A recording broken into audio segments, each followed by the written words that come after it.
ഞങ്ങളും ക്രൂശിക്കപ്പെട്ട ക്രിസ്തുവിനെ പ്രസംഗിക്കുന്നു.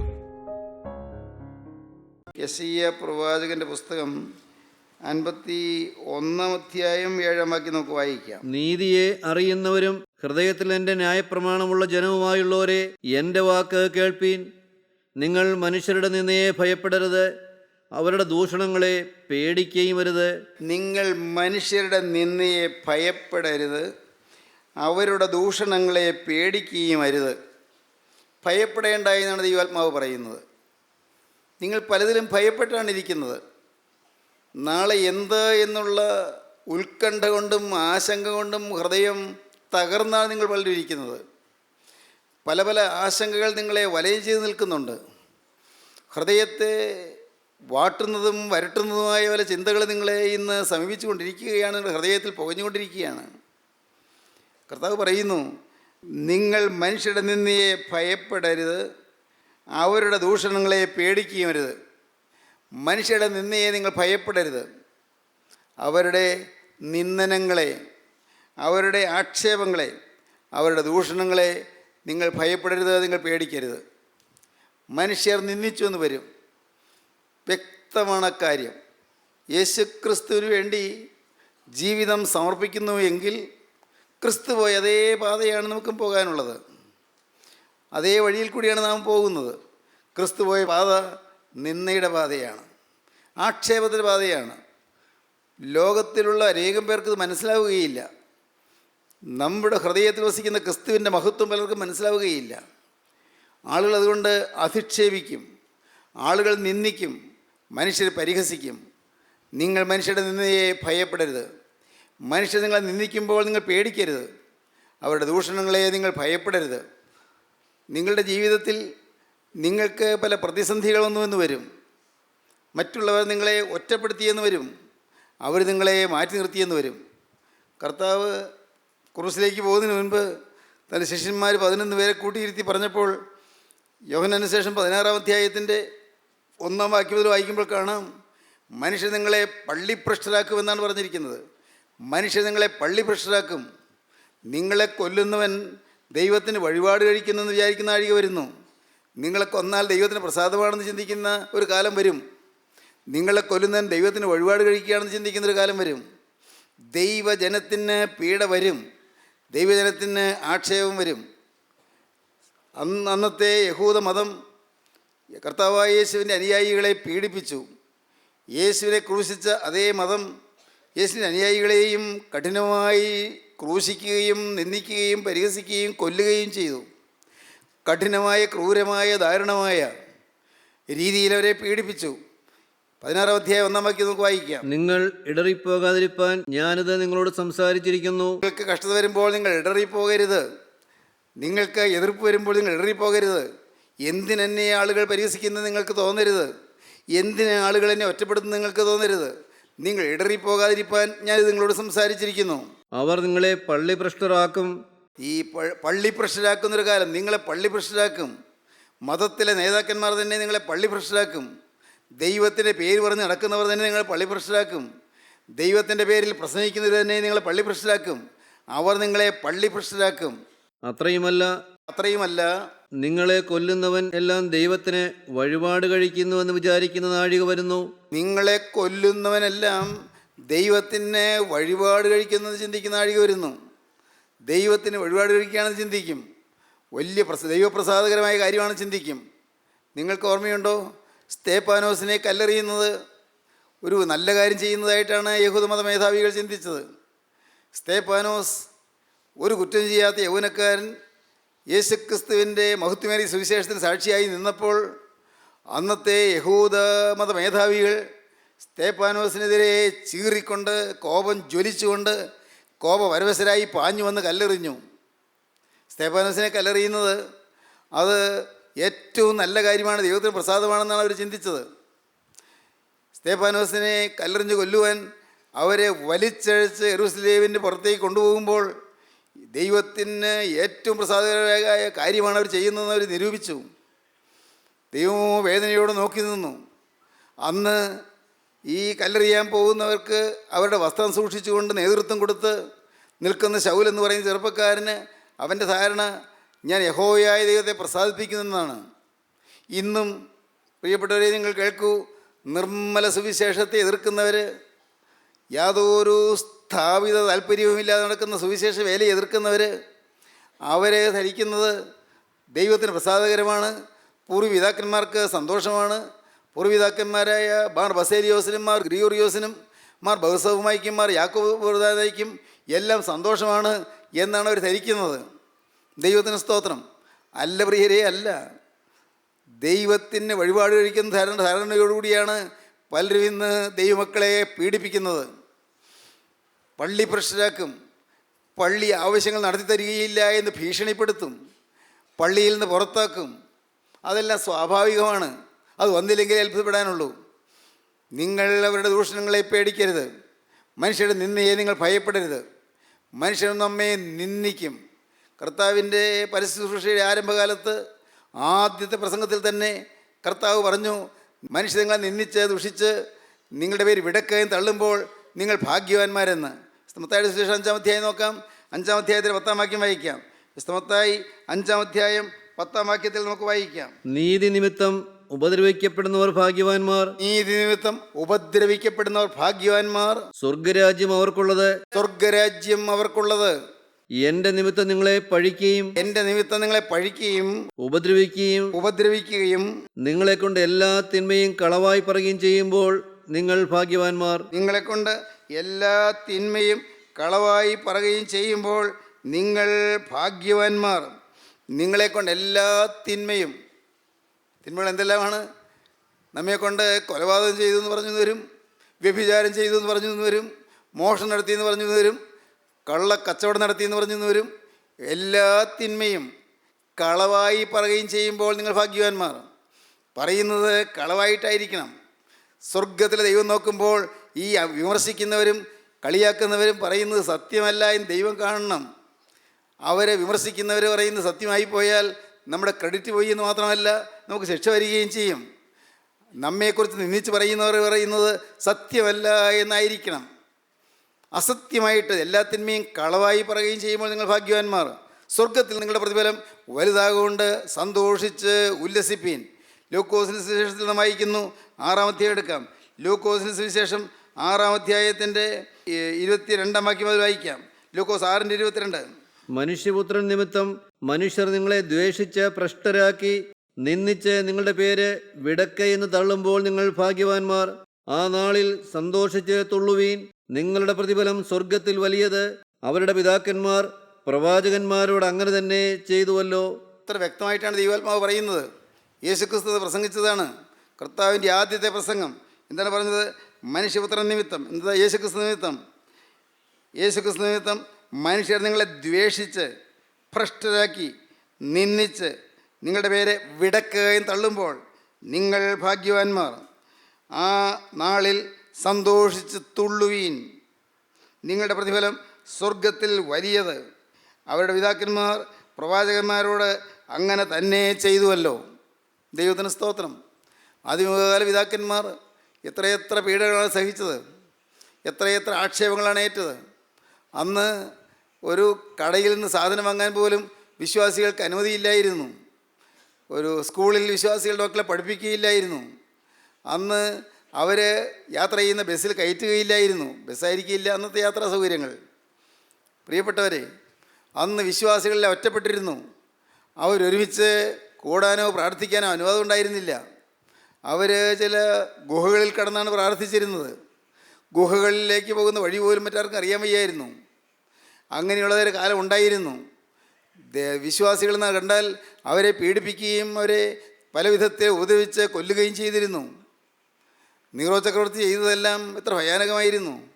നീറോ ചക്രവർത്തി വിശ്വാസികളെ കൊണ്ടുവന്ന് ശരീരമാസകലം തുണി ചുറ്റും, ശരീരമാസകലം തുണി ചുറ്റും, എന്നിട്ട് തുണിയുടെ മീതെ എണ്ണ ഒഴിക്കും. ആ സകലം തുണി, എന്നിട്ട് ആ തുണിയുടെ മീതെ എണ്ണ ഒഴിക്കും. എന്നിട്ട് അദ്ദേഹത്തിൻ്റെ കൊട്ടാരത്തിൻ്റെ ചുറ്റുമുള്ള ആ വലിയ വിശാലമായ ഉദ്യാനത്തിൽ അവിടെ ഇവരെ പിടിച്ചുകൊണ്ടുപോയി നിർത്തും. എന്നിട്ട് തീ കൊളുത്തും. അപ്പോൾ ഈ എണ്ണയുള്ളത് കൊണ്ട് ശരീരം, പച്ച ശരീരം അകത്ത് തുണി കത്തും. തുണി കത്തുന്നത്, തുണിക്കകത്ത് പാവപ്പെട്ട വിശ്വാസികളിൽ നിന്ന് എരിഞ്ഞെരിഞ്ഞ് തീരും, കത്തി തീരും. അത് കണ്ട് ചക്രവർത്തി മാളികയുടെ മട്ടുപ്പാവിൽ നിന്നുകൊണ്ട് ചക്രവർത്തി രസിക്കാറുണ്ട്. ചക്രവർത്തിയും ചക്രവർത്തിയുടെ വെപ്പാട്ടിമാരും വന്ന് രസിക്കുമായിരുന്നു. ഇതെല്ലാം ചരിത്ര സംഭവങ്ങളാണ്. അത്രമാത്രം വലിയ പീഡകൾ കർത്താവിൻ്റെ മക്കൾക്ക് ആ കാലങ്ങൾ നേരിട്ടു. മനുഷ്യപുത്രൻ നിമിത്തം നിങ്ങൾക്ക് നിന്നവരും നിങ്ങൾ ഭയപ്പെടരുത്. അതാണ് 51 അധ്യായം 7 വാക്യത്തിൽ പറയുന്നത്. ഒന്നുകൂടെ വായിക്കാം. നീതിയെ അറിയുന്നവരും ഹൃദയത്തിൽ എൻ്റെ ന്യായപ്രമാണമുള്ള ജനവുമായുള്ളവരെ, എൻ്റെ വാക്ക് കേൾപ്പീൻ. നിങ്ങൾ മനുഷ്യരുടെ നിന്നയെ ഭയപ്പെടരുത്, അവരുടെ ദൂഷണങ്ങളെ പേടിക്കുകയും അരുത്. ദൂഷണങ്ങളെ പേടിക്കുകയും അരുത്. എന്താണ് കാരണം എന്നറിയാമോ? കാരണം പറയുന്നു, അടുത്ത വാക്യം, പുഴു അവരെ വസ്ത്രത്തെ പോലെ അരിച്ചു കളയും. ഈ നിങ്ങൾ ഉപദ്രവിക്കുന്നവരെ താമസിയാതെ അവർക്ക് വരാൻ പോകുന്ന അനർത്ഥം എന്താണ്? പുഴു ഓരോ വസ്ത്രം പോലെ അരിച്ചു കളയും. കൃമി അവരെ കമ്പിളിയെ പോലെ തിന്നുകളയും. കൃമി അവരെ തിന്നുകളയും. എന്നാൽ എൻ്റെ നീതി ശാശ്വതമായും എൻ്റെ രക്ഷ തലമുറ തലമുറയായും ഇരിക്കും. എന്നാൽ എൻ്റെ മക്കളായി നിങ്ങൾക്ക് എൻ്റെ നീതി എന്നേക്കും നിലനിൽക്കും. എൻ്റെ നീതി നിങ്ങളുടെ മക്കൾക്കും മക്കളുടെ മക്കൾക്കും തലമുറ തലമുറയായിട്ട് കിട്ടും. അതിന് തൊട്ട് മുമ്പുള്ള വാക്യം വായിക്കുമ്പോൾ, 6 വാക്യം വായിക്കുമ്പോൾ കാണാം, നിങ്ങളെല്ലാവരും നീതിയുള്ളവരായി നിൽപ്പീൻ. ദൈവം പറയുകയാണ്, നിത്യനായ ദൈവം പ്രവാചകൻ നാവിൽ കൂടി പറയുകയാണ്, നിങ്ങളെല്ലാവരും നീതിയുള്ളവരായി നിൽപ്പീൻ. നിങ്ങളിൽ കുറ്റം കാണരുത്, നിങ്ങളിൽ തെറ്റ് കാണരുത്. എങ്കിലേ നിങ്ങൾക്ക് ഭയപ്പെടാതിരിക്കാൻ പറ്റുകയുള്ളൂ, എങ്കിലേ നിങ്ങൾക്ക് പ്രതിഫലമുള്ളൂ. നിങ്ങൾ കുറ്റമറ്റവരായി നിൽക്കുക. ദൈവത്തിന് സ്തോത്രം. 51 അധ്യായം 6 വാക്യം, നിങ്ങളുടെ കണ്ണ് ആകാശത്തിലേക്ക് ഉയർത്തുവീൻ. നിങ്ങളുടെ കണ്ണ് ആകാശത്തിലേക്ക് ഉയർത്തുവീൻ. താഴെ ഭൂമിയെ നോക്കുവീൻ. താഴെ ഭൂമിയെ നോക്കുവീൻ. ആകാശം പുക പോലെ പൊയ്പോകും. ഇപ്പോൾ ഈ കാണുന്ന ആകാശം എല്ലാം പോയിപ്പോകും. ആകാശം പുക പോലെ പോയിപ്പോകും. ഭൂമി വസ്ത്രം പോലെ പഴകും. ഭൂമി വസ്ത്രം പോലെ പഴകും. അതിലെ നിവാസികൾ കൊതുക് പോലെ ചത്തുപോകും. ഈ ഭൂമിയുടെ നിവാസികളെല്ലാം കൊതുപോലെ ചത്തുപോകും. എന്നാൽ എൻ്റെ രക്ഷ എന്നേക്കും ഇരിക്കും. എന്നാൽ എൻ്റെ രക്ഷ മാത്രം എന്നേക്കും ഇരിക്കും. എല്ലാം മാറിപ്പോകും, എല്ലാവരും മാറിപ്പോകും. എന്നാൽ എൻ്റെ രക്ഷ എന്നേക്കും ഇരിക്കും. എൻ്റെ നീതിക്ക് നീക്കം വരികയുമില്ല. എൻ്റെ നീതിക്ക് നീക്കം വരികയുമില്ല. പ്രിയപ്പെട്ടവരെ, നിലനിൽക്കുന്ന നിധിയാണ് നമുക്ക് കിട്ടുന്നത്. നിലനിൽക്കുന്ന സമ്പത്താണ് നമുക്ക് കിട്ടിയിരിക്കുന്നത്. നിലനിൽക്കുന്നതായ സ്വത്ത്. ദൈവത്തിന് സ്തോത്രം. നമ്മുടെ ഈ ശരീരം മണ്ണോട് മണ്ണ് ചേരും. ഈ ശരീരം ശവക്കുഴിയിലേക്ക് പോകും, അല്ലെങ്കിൽ കല്ലറയിലേക്ക് പോകും. പ്രിയപ്പെട്ടവരെ, ഈ ശരീരം പുഴുവരിക്കും, ഈ ശരീരം മണ്ണോട് മണ്ണ് ചേരും. സ്വാഭാവികമാണിതെല്ലാം. എന്നാൽ ഒരു ദിവസം കർത്താവായ യേശു വീണ്ടും വരുമ്പോൾ നാം ഉയർത്തെഴുന്നേൽക്കും. എന്തൊരു മഹാഭാഗ്യമാണിത്! കർത്താവായ യേശു വരുമ്പോൾ നാം ഉയർത്തെഴുന്നേറ്റ് വിശുദ്ധന്മാരുടെ നിരയിൽ നാം ചിറക് വെച്ച് പറക്കും. വിശുദ്ധന്മാരുടെ നിരയിൽ, ഭാഗ്യവാന്മാരായ ധന്യന്മാരായ വിശുദ്ധന്മാരുടെ നിരയിൽ നാം ചിറക് വെച്ച് പറക്കും. നടക്കാൻ പോകുന്ന കാര്യങ്ങളാണ്. ഇന്ന് വചനം കേട്ട് യേശുക്രിസ്തുവിൻ്റെ നീതി അനുഭവിക്കുന്നവർ, ഇന്ന് വചനം കേട്ട് യേശുക്രിസ്തു വരുന്ന രക്ഷ അനുഭവിക്കുന്നവർ, അന്ന് നിത്യതയിൽ കർത്താവായ യേശുവിൻ 2ാമത്തെ വരവിൽ യേശുവിനോടുകൂടെ പറന്നുല്ലസിച്ച് യേശുവിൻ രാജ്യത്തിൽ വാഴും. ദൈവത്തിന് സ്തോത്രം. നിത്യതയിൽ വാഴും.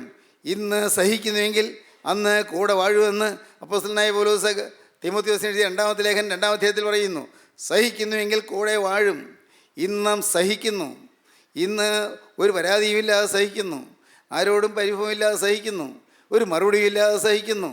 ഒരു മറുപടിയും പറയുന്നില്ല, ഒരു വിശദീകരണവും പറയുന്നില്ല. അയ്യോ, നിങ്ങൾ വിചാരിച്ച പോലെ അല്ലല്ലോ എന്നും പറയുന്നില്ല. ദൈവത്തിന് സ്തോത്രം. നിങ്ങൾ ഈ പറയുന്നതൊക്കെ മണ്ടത്തരമാണ്, അങ്ങനെയല്ല പറയുന്നില്ല, എക്സ്പ്ലെയിൻ ചെയ്യുന്നില്ല. ദൈവത്തിന് സ്തോത്രം. ഒരു വിശദീകരണവുമില്ല. എല്ലാം സഹിക്കുന്നു. കൊല്ലുവാൻ കൊണ്ടുപോകുന്നിടത്ത് കുഞ്ഞാടിനെ പോലെ മൗനമായി നിൽക്കുന്നു. കുഞ്ഞാട് കൊല്ലാൻ കൊണ്ടുപോകുന്നു. അതിൻ്റെ കഴുത്തിറക്കാൻ തുടങ്ങുമ്പോഴും മൗനമായി നിൽക്കുകയാണ്. കഴുത്തിറക്കുമ്പോൾ ഒന്ന് കരഞ്ഞൊന്ന് വരും. പ്രിയപ്പെട്ടവരെ, അത്രയേ ഉള്ളൂ. മൗനമായി സഹിക്കുന്നു. എല്ലാം മൗനമായി സഹിക്കുന്നു. സാധിക്കുമോ ഇത്? ദൈവത്തിന് സ്തോത്രം. ഒന്ന് ചിന്തിക്കൂ. നിങ്ങളുടെ ജീവിതത്തിൽ നിങ്ങൾക്ക് പറക്കാം, ആത്മാവിൽ പറന്നുയരാം. എങ്ങനെ? യേശുക്രിസ്തുവിൻ്റെ ഭാവം നിങ്ങൾ പ്രാപിക്കുക. ആരെല്ലാം എതിർത്താലും ആരെല്ലാം വെറുത്താലും, നിങ്ങൾക്ക് ആരുടെയെല്ലാം തെറ്റിദ്ധാരണ നേരിടേണ്ടി വന്നാലും, നിങ്ങളവരെയും സ്നേഹിച്ചുകൊണ്ട് അവരോടും ഒന്നും പരിഭവമില്ലാതെ പരാതിയില്ലാതെ യേശുക്രിസ്തുവിൻ്റെ ഭാവത്തോടെ നാം നിൽക്കുക. അയ്യോ, പറയാനെന്ത് എളുപ്പമാണ്, പറയാനും പ്രസംഗിക്കാനും എളുപ്പമാണ്. ഇത് അനുഭവത്തിലേക്ക് വരുമ്പോഴാണ് നാം ഞെട്ടുന്നത്. അയ്യോ, ഹൃദയത്തിൽ പരിശുദ്ധ വരുന്നു, ഹൃദയത്തിൽ നീരസം വരുന്നു, ഹൃദയത്തിൽ പരാതി വരുന്നു, ഹൃദയത്തിൽ പ്രയാസം വരുന്നു. അയ്യോ, വേണ്ടായിരുന്നു, ഇതെന്തിന് ഞാനിത് കേൾക്കണം? ഞാൻ എന്ത് ചെയ്തിട്ടാണ് ഈ ചീത്ത കേൾക്കുന്നത്? എന്ത് ചെയ്തിട്ടാണ് ഞാൻ ഈ അവമാനം സഹിക്കുന്നത്? ഇതെല്ലാം നമുക്ക് തോന്നും. അതാണ് നമ്മുടെ ജീവിതത്തിലെ പ്രലോഭനം. അതാണ് നമ്മുടെ ജീവിതത്തിലെ പരീക്ഷ. അങ്ങനെ തോന്നാവുന്ന സാഹചര്യം വരുമ്പോൾ ക്രൂസിലേക്ക് നോക്കുക. ഹല്ലേലൂയ, ദൈവത്തിന് സ്തോത്രം. ക്രൂസിലേക്ക് നോക്കുക. എതിർപ്പുകൾ വരുമ്പോൾ, പ്രതിസന്ധികൾ വരുമ്പോൾ നേരെ ക്രൂസിലേക്ക് നോക്കുക. എന്താണ്? വിശ്വാസത്തിൻ്റെ നായകനും പൂർത്തി വരുത്തുന്നതുമായ യേശുവിനെ നോക്കുക. തൻ്റെ മുൻപിൽ വെച്ചിരുന്ന സന്തോഷം അവൻ ഓർത്തു, അപമാനം അലക്ഷ്യമാക്കി ക്രൂശിനെ സഹിക്കുകയും ദൈവസിംഹാസനത്തിൻ്റെ വലത്തുഭാഗത്തിരിക്കുകയും ചെയ്തു. നിങ്ങളുടെ ഉള്ളിൽ ക്ഷീണിച്ച് മടുക്കാതിരിപ്പാൻ പാപികളാൽ തനിക്ക് നേരിട്ട ഇങ്ങനെയുള്ള വിരോധം സഹിച്ചവനെ ധ്യാനിച്ചു കൊള്ളുവീൻ. സ്തോത്രം. അതാണ് വേണ്ടത്. പാപികളാൽ തനിക്ക് നേരിട്ട ഇങ്ങനെയുള്ള വിരോധം സഹിച്ചവനെ ധ്യാനിച്ചു കൊള്ളുവീൻ. എബ്രായ ലേഖനം 12-ാം അധ്യായം ആദ്യ വാക്യങ്ങൾ. എബ്രായ ലേഖനം 12-ാം അധ്യായം 3-ാം വാക്യങ്ങൾ വായിക്കുമ്പോൾ കാണാം, വിശ്വാസത്തിന് നായകനും പൂർത്തി വരുത്തുന്നതിനായി യേശുവിനെ നോക്കുക. അങ്ങോട്ട് നോക്കിയാൽ മാത്രമേ രക്ഷയുള്ളൂ. ക്രൂസിലേക്ക് നോക്കുക. നോക്ക് സമാധാനം കിട്ടും. അല്ലെങ്കിൽ നോക്ക് എപ്പോഴും നമ്മുടെ ഹൃദയത്തിൽ നിരാശയായിരിക്കും. അയ്യോ വേണ്ടായിരുന്നു, അയ്യോ കഷ്ടമായിപ്പോയി, ഞാൻ എങ്ങനെ ഇതിനെല്ലാം നേരിടും, ഈ പ്രശ്നങ്ങളെ ഞാൻ എങ്ങനെ അതിജീവിക്കും, ഈ പ്രതിസന്ധികളെ ഞാൻ എങ്ങനെ നേരിടും, അയ്യോ ഞാൻ വലഞ്ഞു പോയല്ലോ, എനിക്ക് സമാധാനമില്ലല്ലോ. മനസ്സ് താഴുന്നു, മനസ്സ് ഇരുളുന്നു, മനസ്സ് വാടുന്നു, മനസ്സ് മ്ലാനമായി തീരുന്നു. ദൈവത്തിന് സ്തോത്രം. എന്നാൽ മ്ലാനതയെല്ലാം മാറും. എന്തു ചെയ്യണം? നേരെ ക്രൂസിലേക്ക് നോക്കുക. വിശ്വാസത്തിന് നായകനും പൂർത്തി വരുത്തുന്ന യേശുവിനെ നോക്കുക. തൻ്റെ മുൻപിൽ വെച്ചിരുന്ന സന്തോഷം അവൻ ഓർത്തു. എന്താണ് സന്തോഷം? അയ്യോ 10,000-ങ്ങളല്ല, ലക്ഷങ്ങളല്ല, കോടാനകോടികൾ നിത്യജീവനിലേക്ക് പ്രവേശിക്കുന്നവൻ കണ്ടു. അതാണ് സന്തോഷം. ഞാൻ ഒരാളെ ഈ യാതന സഹിക്കുന്നത് മൂലം, ഞാൻ ഒരാളെ നിന്ദിക്കപ്പെടുന്നത് മൂലം, ഞാൻ ഒരാളെ അവമാനം ഏൽക്കുന്നത് മൂലം അനേകായിരങ്ങൾ സന്തോഷിക്കുന്നു. അനേകർ നരകവിധി ഒഴിവാകുന്നു. അനേകർ സ്വർഗത്തിൻ്റെ അവകാശികളായിത്തീരുന്നു. അനേകർ നരകത്തിൽ നിന്ന് രക്ഷപ്പെടുന്നു. തൻ്റെ മുമ്പിൽ വെച്ചിരുന്ന സന്തോഷം അവൻ ഓർത്തു. അപമാനം അലക്ഷ്യമാക്കി. അപമാനം ഉണ്ടാകുന്നുണ്ട്, പക്ഷേ അത് ഗവനിക്കുന്നില്ല. അപമാനം അലക്ഷ്യമാക്കി ക്രൂശിനെ സഹിക്കുകയും ദൈവസിംഹാസനത്തിൻ്റെ വലത്ത് ഭാഗത്തിരിക്കുകയും ചെയ്തു. നിങ്ങളുടെ ഉള്ളിൽ ക്ഷീണിച്ച് മടുക്കാതിരിപ്പാൻ പാപികളാൽ തനിക്ക് നേരിട്ട ഇങ്ങനെയുള്ള വിരോധം സഹിച്ചവനെ ധ്യാനിച്ചു കൊള്ളുവീൻ. സ്തോത്രം. നിങ്ങളുടെ ഉള്ളിൽ ക്ഷീണിച്ച് മടുക്കാതിരിക്കും. പാപികളാൽ തനിക്ക് നേരിട്ട ഇങ്ങനെയുള്ള വിരോധം സഹിച്ചവനെ ധ്യാനിച്ചു കൊള്ളുവീൻ. ദൈവത്തിന് സ്തോത്രം. അടുത്ത വാക്ക് എന്താണെന്നറിയാമോ? പാപത്തോട് പോരാടുന്നതിൽ നിങ്ങൾ പ്രാണത്യാഗത്തോളം എതിർത്ത് നിന്നിട്ടില്ല. അതാണ് നിങ്ങൾ വേണ്ടത്. നിങ്ങൾ ഈ എതിർക്കുന്നവരെയല്ല എതിർക്കേണ്ടത്, കളിയാക്കുന്നവരെയല്ല എതിർക്കേണ്ടത്, നിങ്ങളെ പരിഹസിക്കുന്നവരെയല്ല എതിർക്കേണ്ടത്, നിങ്ങൾ ഒറ്റപ്പെടുത്തുന്നവരെയല്ല നിങ്ങൾ എതിർക്കേണ്ടത്. നിങ്ങൾ എതിർക്കേണ്ടത് പാപത്തോട് പോരാടുന്നതിൽ പ്രാണത്യാഗത്തോട് എതിർത്ത് നിൽക്കണം. പാപത്തോട് പോരാടണം. പിന്നെ പാപത്തിന് അതീതമായി പിശാചിനോട് പോരാടണം, സാത്താനോട് പോരാടണം. ഇല്ല, പാപത്തിന് എന്നെ കിട്ടുകയില്ല. അവിടെ ഉറപ്പുണ്ടായിരിക്കണം. പാപത്തോട് പോരാടുന്നതിൽ നിങ്ങൾ പ്രാണത്യാഗത്തോളം എതിർത്ത് നിന്നിട്ടില്ല. എതിർത്ത് നിൽക്കുക, പാപത്തോട് പോരാടുക. ദൈവത്തിന് സ്തോത്രം. അപ്പോസ്തലനായ പത്രോസ് എഴുതിയ 1-ാമത്തെ ലേഖനം, പത്രോസിൻ്റെ 1-ാമത്തെ ലേഖനം 3-ാം അധ്യായം എടുക്കാം. 3:13 മുതൽ വായിക്കാം. നിങ്ങൾ നന്മ ചെയ്യുന്നതിൽ ശുഷ്കാന്തിയുള്ളവർ ആകുന്നുവെങ്കിൽ നിങ്ങൾക്ക് ദോഷം ചെയ്യുന്നവനാര്? നീതി നിമിത്തം കഷ്ടം സഹിക്കേണ്ടി വന്നാലും നിങ്ങൾ ഭാഗ്യവാന്മാർ. അവരുടെ ഭീഷണത്തിങ്കൽ ഭയപ്പെടുകയും കലങ്ങുകയും അരുത്. എന്നാൽ ക്രിസ്തുവിനെ നിങ്ങളുടെ ഹൃദയങ്ങളിൽ കർത്താവായി വിശദീകരിപ്പീൻ. വളരെ വ്യക്തമായി അപ്പോസ്തലൻ പറയുകയാണ്, പത്രോസിയ പറയുകയാണ്. എന്താണ് പറയുന്നത്? നീതി നിമിത്തം കഷ്ടം സഹിക്കേണ്ടി വന്നാലും നിങ്ങൾ ഭാഗ്യവാന്മാർ. നല്ലൊരു കാര്യത്തിന് വേണ്ടിയല്ലേ നിങ്ങൾ കഷ്ടം സഹിക്കുന്നത്? യേശുക്രിസ്തുവിന്റെ നാമത്തിലല്ലേ കഷ്ടം സഹിക്കുന്നത്? ഇല്ലാത്ത കുറ്റമല്ലേ നിങ്ങളുടെ മേൽ ആരോപിക്കുന്നത്? ഉള്ളതല്ലല്ലോ. നീതി നിമിത്തം കഷ്ടം സഹിക്കേണ്ടി വന്നാൽ നിങ്ങൾ ഭാഗ്യവാന്മാർ. തന്നെയല്ല, അവരുടെ ഭീഷണത്തിങ്കൽ, എതിരാളികളുടെ ഭീഷണത്തിങ്കൽ ഭയപ്പെടുകയും കലങ്ങുകയും വരുത്. പേടിക്കേണ്ട യാതൊരു കാര്യവുമില്ല. ഭയപ്പെടരുത്, കലങ്ങുകയും വരുത്. എന്നാൽ ക്രിസ്തുവിനെ നിങ്ങളുടെ ഹൃദയങ്ങളിൽ കർത്താവായി വിശദീകരിപ്പീൻ. ക്രിസ്തുവിനെ നിങ്ങളുടെ ഹൃദയങ്ങളിൽ, നിങ്ങൾ മഹാപരിശുദ്ധനായ ക്രിസ്തുവിനെ ഹൃദയത്തിൽ നിങ്ങൾ പ്രതിഷ്ഠിച്ച് ക്രിസ്തു നിങ്ങളുടെ ഹൃദയത്തിൽ വാഴുവാൻ തക്കവണ്ണം ഹൃദയം തുറന്നു കൊടുത്ത് നിങ്ങളുടെ ഹൃദയത്തെ വിശുദ്ധീകരിപ്പീൻ. ക്രിസ്തു വാഴുവാൻ തക്കവണ്ണം ഹൃദയത്തെ വിശുദ്ധീകരിപ്പീൻ. അരുതായികളെല്ലാം എടുത്തു മാറ്റുവീൻ. എല്ലാ തിന്മകളും മാറ്റുവീൻ. ജീവിതത്തിലുള്ളതായ തിന്മകളെല്ലാം മാറ്റുവീൻ. ഒന്നിൻ്റെ പിന്നിലും പിശാച് അവകാശം നിൽക്കാൻ നിങ്ങൾ സമ്മതിക്കരുത്. സാത്താൻ അവകാശം പറയുന്ന ഒന്നും ഉണ്ടായിരിക്കരുത്. പ്രിയപ്പെട്ടവരെ, ദയവായി നിങ്ങൾ ചിന്തിക്കൂ. പിശാച് അവകാശം പറയുന്ന എന്തെങ്കിലും നമ്മുടെ പക്ഷത്തുണ്ടോ? അവന് കടന്നു വരാൻ ഇടമുള്ളതായ എന്തെങ്കിലും ഇനി നമ്മുടെ ജീവിതത്തിലുണ്ടോ? എന്തെങ്കിലും സാധനങ്ങളുണ്ടോ? അല്ലെങ്കിൽ എന്തെങ്കിലും ധാരണകളുണ്ടോ? എന്തെങ്കിലും ചിന്താഗതികളുണ്ടോ? എന്തെങ്കിലും മനോഭാവങ്ങളുണ്ടോ? ഏതെങ്കിലും പ്രവൃത്തികളുണ്ടോ? പാപത്തിൻ്റെ പ്രവൃത്തികൾ എന്തെങ്കിലും ഉണ്ടോ? ഞാൻ ആദ്യം പറഞ്ഞല്ലോ, പൈസയുടെ കാര്യത്തിൽ പൈസ, നമുക്ക് അവകാശപ്പെടാത്തതായ പൈസ നമ്മുടെ കൈവശമുണ്ടോ? അന്യായമായി സമ്പാദിച്ചത് നമ്മുടെ കൈവശമുണ്ടോ? സ്നേഹിതരെ, ചിന്തിക്കൂ. അന്യായമായി സമ്പാദിച്ചത്, അവിഹിതമായി നേടിയത്, അനീതിയായി സമ്പാദിച്ചത് എന്തെങ്കിലും നമ്മുടെ കൈവശമുണ്ടോ? നല്ലതല്ല. അത് നമ്മുടെ മക്കൾക്ക് നല്ലതല്ല, മക്കളുടെ മക്കൾക്ക് നല്ലതല്ല, തലമുറകൾക്ക് നല്ലതല്ല. ഏതെങ്കിലും അനീതിയായി സമ്പാദിച്ച എന്തെങ്കിലും കൈവശമുണ്ടോ? നിങ്ങൾ നോക്കണം, പരിശോധിക്കണം. എന്തെങ്കിലും എൻ്റെ ജീവിതത്തിലുണ്ടോ? എൻ്റെ കർത്താവേ, എൻ്റെ ജീവിതത്തിൽ അനീതിയായും അന്യായമായും ഞാൻ 10 പൈസ പോലും സമ്പാദിക്കേണ്ട വരാതെ നീ എന്നെ കോട്ട കെട്ടി കാവൽ ചെയ്യണമേ നിങ്ങൾ പ്രാർത്ഥിക്കണം. അങ്ങനെ എന്തെങ്കിലും എൻ്റെ ജീവിതത്തിൽ വന്നു പോയിട്ടുണ്ടെങ്കിൽ അത് തിരുത്താൻ കർത്താവേ എനിക്ക് ഓർമ്മ തരണമേ, എനിക്ക് സുബോധം തരണമേ, എടുത്തു മാറ്റിക്കൊള്ളണം. ദൈവത്തിന് സ്തോത്രം. പ്രിയപ്പെട്ടവരെ, ചിലർ എനിക്കിത് അവകാശപ്പെട്ടതാണെന്ന് പറഞ്ഞ് തട്ടിയെടുക്കുന്നുണ്ട്. അപ്പൻ എനിക്ക് തരേണ്ടത് തന്നില്ല, അതുകൊണ്ട് ഞാൻ അപ്പൻ്റെ അടുക്കൽ നിന്ന് എടുത്തു, അപ്പൻ അറിയാതെയാണ് എടുത്തത്, പക്ഷേ അത് ഞാൻ എനിക്ക് അവകാശപ്പെട്ട് തരാത്തതുകൊണ്ടാണ് എന്ന് വാദിക്കുന്നവരുണ്ട്. പ്രിയപ്പെട്ടവരെ, അനുവാദമില്ലാതെ നിങ്ങൾ സമ്പാദിച്ചു വെച്ചാൽ അത് നിങ്ങൾക്ക് നല്ലതല്ല. ദൈവത്തിന് സ്തോത്രം. ഇനി നിങ്ങൾ ചിന്തിക്കൂ, നിങ്ങളുടെ ജീവിതത്തിൽ ദൈവം പ്രസാദിക്കാത്ത എന്തെങ്കിലും വരുമാനങ്ങൾ നിങ്ങളുടെ ജീവിതത്തിലുണ്ടോ? 10 സെൻറ്റ് ഭൂമി വേണ്ട, 1 സെൻറ്റ് ഭൂമി വേണ്ട, 10 ഇഞ്ച് ഭൂമിയെങ്കിലും നിങ്ങളുടെ കൈവശമുണ്ടോ ദൈവം പ്രസാദിക്കാത്തത്? ദൈവത്തിന് വലിയ നാമം മഹത്വപ്പെടട്ടെ. നിങ്ങൾക്ക് ന്യായം പറയാൻ കാര്യങ്ങളൊക്കെ കാണും, ന്യായം പറയാം, പക്ഷേ ദൈവസന്നിധിയിൽ ന്യായങ്ങളൊന്നും വിലപ്പോവില്ല. ദൈവത്തിന് സ്തോത്രം. ദൈവത്തിൻ്റെ വലിയ നാമം മഹത്വപ്പെടട്ടെ. സഹോദരങ്ങളെ, ഞാൻ ഔദ്യോഗിക ജീവിതത്തിൽ എനിക്കറിയാം, കോളേജിൽ നിന്നും സ്കൂളിൽ നിന്നും വാസ്തവത്തിൽ ഏതെങ്കിലും ഒരു സാധനം എടുക്കുമ്പോൾ ഞാൻ പേടിച്ചിരുന്നു. കോളേജിൽ എനിക്ക് വേണമെങ്കിൽ കോളേജിലെ പേന കൊണ്ടുവരാം, കോളേജിൽ നിന്ന് ഡോട്ട് പെൻ കൊണ്ടുവരാം, എനിക്ക് കോളേജിലെ പേപ്പേഴ്സ് കൊണ്ടുവരാം, പലതും കൊണ്ടുവരാം. പക്ഷേ അതെനിക്ക് ദോഷമാണെന്ന് എനിക്കറിയാമായിരുന്നുകൊണ്ട് അതൊന്നും തൊടാനിടയായില്ല. ദൈവത്തിന് സ്തോത്രം. കാരണം അത് എൻ്റെ ജീവിതത്തിൽ എനിക്ക് കടമാകുമെന്ന് എനിക്കറിയാം, അത് ദോഷമാകുമെന്ന് എനിക്കറിയാം. എത്രയോ പേര് അങ്ങനെ ഓഫീസിൽ നിന്ന് വല്ലതും കൊണ്ടുവരുന്നവരുണ്ട്. അതെല്ലാം നഷ്ടമാണ്, ദോഷമാണ്. ഇപ്പോൾ തൽക്കാലം ദോഷമാണെന്ന് അറിയില്ല. പക്ഷേ ഒരു ദിവസം നിങ്ങളുടെ മക്കൾക്ക് വലിയ കെടുതി വരുമ്പോൾ, വലിയൊരു ആക്സിഡൻറ്റ് വരുമ്പോൾ, അല്ലെങ്കിൽ ഒരു മാരകമായ രോഗം വരുമ്പോൾ, അപ്പോൾ നിങ്ങളൊന്നും മനസ്സിലാക്കുകയില്ല. ഇതൊക്കെ നേടിയെടുത്തത് പലതും അത് നിങ്ങളുടെ ജീവിതത്തിൽ നിങ്ങളുടെ നേരെ ചോദ്യചിഹ്നമായി ഉയർന്നു വരുന്നു, നിങ്ങൾക്ക് ദോഷമായി വരുന്നു. അന്യായമായി ഇതൊന്നും കൈവശിക്കരുത്. ദൈവത്തിന് സ്തോത്രം. ചിന്തിക്കൂ, നിങ്ങൾക്ക് പരിശോധിക്കാം. പാപത്തിനിടമുള്ള, പിശാചിനിടമുള്ള, ദുഷ്ടപിശാചിന് അവകാശമുള്ള എന്തെങ്കിലും ജീവിതത്തിലുണ്ടോ? ഉണ്ടെങ്കിൽ എല്ലാം മാറ്റിക്കൊള്ളുക. ആരും എന്തും പറഞ്ഞുകൊള്ളട്ടെ, സാരമില്ല. എന്തെങ്കിലും കളിയാക്കിക്കൊള്ളട്ടെ, ഒരു സാരവുമില്ല. പരിഹസിച്ചുകൊള്ളട്ടെ, ഒരു സാരവുമില്ല. ദൈവത്തിന് സ്തോത്രം. പക്ഷേ നമുക്ക് നമ്മുടെ കൈകൾ ശുദ്ധമായിരിക്കണം. ഓരോ കാര്യത്തിലും നിങ്ങൾ ചിന്തിച്ച് നോക്ക്, കൈകൾ ശുദ്ധമായിരിക്കണം. നമ്മുടെ വാക്ക് ഉവ്വ് ഉവ്വ് എന്നും ഇല്ല എന്നും ആയിരിക്കണം.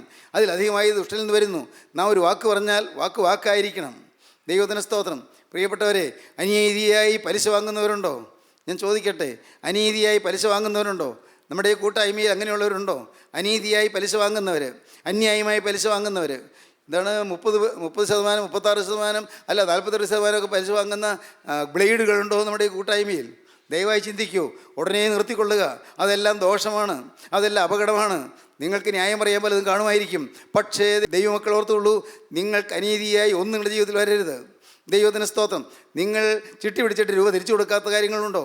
പൈസ കൊടുക്കേണ്ടത് കൊടുക്കാതെ വെച്ചുകൊണ്ടിരിക്കുന്നുണ്ടോ? ഓർത്ത് നോക്കൂ, എല്ലാം വേഗം തിരുത്തിക്കൊള്ളുക. ഒരു നിമിഷം വൈകാതെ തിരുത്തിക്കൊള്ളുക. എല്ലാം കൂടി നിങ്ങൾ നരകത്തിലേക്ക് പോകുന്നതിനേക്കാൾ നല്ലത് ഇപ്പോൾ ഉള്ള ചില സമ്പത്തുകളെല്ലാം എടുത്ത് കളഞ്ഞേക്കുകയാണ് നല്ലത്. ഇപ്പോൾ ഉള്ളത് കൈവശത്ത് നിന്ന് ഒഴിവാക്കിയെടുക്കുക നല്ലത്. എത്രയും വേഗം ഒഴിവാക്കിക്കൊള്ളുക. പൈസ മാത്രമല്ല. ദൈവത്തിന് സ്തോത്രം. ദൈവമേ, തിരുത്താൻ വയ്യാത്ത തെറ്റുകൾ പറ്റിയവരോ പൈസ തിരിച്ചു കൊടുക്കാം. അതേ, അന്യായമായി സമ്പാദിച്ച് തിരിച്ചു കൊടുക്കാം, മോഷ്ടിച്ചത് തിരിച്ചു കൊടുക്കാം. പക്ഷേ തിരുത്താൻ വയ്യാത്ത പല തെറ്റുകൾ പറ്റിയവരുണ്ടല്ലോ. എന്തു ചെയ്യും? എൻ്റെ കർത്താവേ, പാവപ്പെട്ട പെൺകുട്ടിയെ ചതിച്ചവരുണ്ടല്ലോ, സാധു പെൺകുട്ടിയെ കബളിപ്പിച്ച് അവളുടെ ജീവിതം നശിപ്പിച്ചവരുണ്ടല്ലോ. എന്തു ചെയ്യും? കുഞ്ഞിനെ കൊന്നവരുണ്ടല്ലോ, ശിശുവായി ഗർഭത്തിലിരിക്കുമ്പോൾ തന്നെ ഗർഭഛിദ്രം നടത്തിയവരുണ്ടല്ലോ. എന്തു ചെയ്യും? പ്രായശ്ചിത്തം ചെയ്യാൻ പറ്റുമോ? ദൈവത്തിന് സ്തോത്രം. കഴിഞ്ഞ കാലങ്ങളിലേക്ക് നോക്കി നെടുവീർപ്പിട്ടുകൊള്ളുക, കഴിഞ്ഞ കാലങ്ങളിലേക്ക് നോക്കി നിലവിളിച്ചു കൊള്ളുക.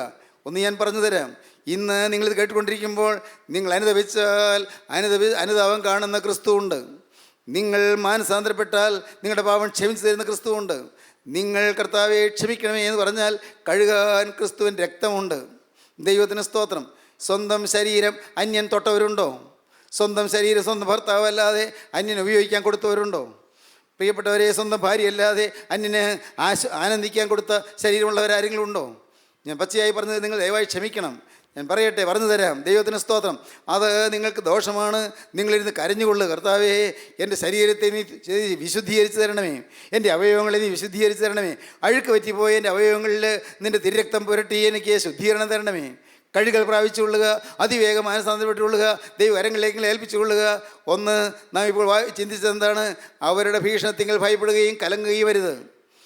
ദൈവനാമ നിമിത്തം നിങ്ങൾ നിന്ദിക്കുമ്പോൾ നിങ്ങൾ പേടിക്കരുത്. ദൈവത്തിന് സ്തോത്രം.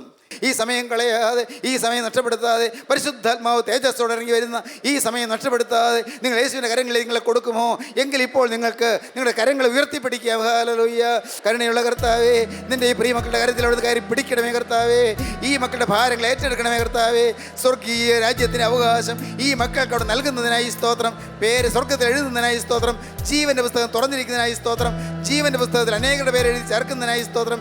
എല്ലാവരെയും തിരക്തത്തിൽ കഴുകുന്നതിനായി സ്തോത്രം. സ്വർഗ്ഗരാജ്യത്തിന് വേണ്ടി എല്ലാവരെയും ഒരുക്കുന്നതിനായി സ്തോത്രം. അവിടുത്തെ രണ്ടാമത്തെ വരയിൽ പറന്നു വരുന്ന വിശുദ്ധന്മാരുടെ നില നിൽപ്പാൻ ഈ മക്കളെ യോഗ്യരാക്കി തീർക്കുന്നതിനായി സ്തോത്രം. എല്ലാവരെയും തലോടണമേ, തഴുകണമേ, അനുഗ്രഹിക്കണമേ. യേശു ക്രിസ്തുവിൻ്റെ രാജകീയ നാമത്തിൽ തന്നെ. ആമീൻ. ഹല്ലേലൂയ. ജീവിത പ്രതിസന്ധികളുടെ നീർച്ചുഴിയിൽപ്പെട്ട് നട്ടം തിരിയുന്നവനാണോ നീ? പാപഭാരത്താൽ നിന്റെ മനസ്സ് തളർന്നിരിക്കുകയാണോ? വരൂ, യേശുക്രിസ്തുവിൻ്റെ തിരുവചനത്തിലേക്ക്. ക്രൂശിക്കപ്പെട്ട ക്രിസ്തുവിനെ മാത്രം പ്രസംഗിക്കുന്ന ക്രിസ്ത്യൻ റിവൈവൽ ഫെലോഷിപ്പിൻ്റെ രാജ്യാന്തര സുവിശേഷ മഹായോഗം ഡിസംബർ 27 മുതൽ 31 വരെ കോലഞ്ചേരി ഞാറ്റുംകാലായിൽ ഹിൽ ടോപ്പിൽ വച്ച് നടത്തപ്പെടുമ്പോൾ പ്രത്യാശ നൽകുന്ന ക്രിസ്തുവിൻ്റെ അദൃശ്യകരങ്ങൾ നിന്നെ സ്പർശിക്കട്ടെ. വീണുപോയാൽ നിങ്ങൾ എഴുന്നേൽപ്പിക്കുന്ന കരം. വീണുപോയോ? പേടിക്കണ്ട, അടുത്ത് താങ്ങാൻ യേശുവുണ്ട്. ക്രിസ്ത്യൻ റിവൈവൽ ഫെലോഷിപ്പിലെ കർത്തൃ ശുശ്രൂഷകർ വിവിധ ശുശ്രൂഷകൾക്ക് നേതൃത്വം നൽകുന്നു. ഇപ്പോൾ ദൈവസന്നിധിയിൽ വിശ്രമിക്കുന്ന യശശരീരനായ പ്രൊഫസർ MY യോഹന്നാൻ സാർ ചെയ്ത അനശ്വരമായ വചന ശുശ്രൂഷകളും നിങ്ങൾക്ക് ശ്രവിക്കാം. സഭയുടെയും സമുദായത്തിൻ്റെയും അതിർവരമ്പുകൾക്കതീതമായി നിങ്ങളെ സ്നേഹിക്കുന്ന യേശുവിൻ്റെ വചനത്തിലേക്ക്, ഈ വചനവേദിയിലേക്ക് നിങ്ങളെ സ്നേഹത്തോടെ സ്വാഗതം ചെയ്യുന്നു.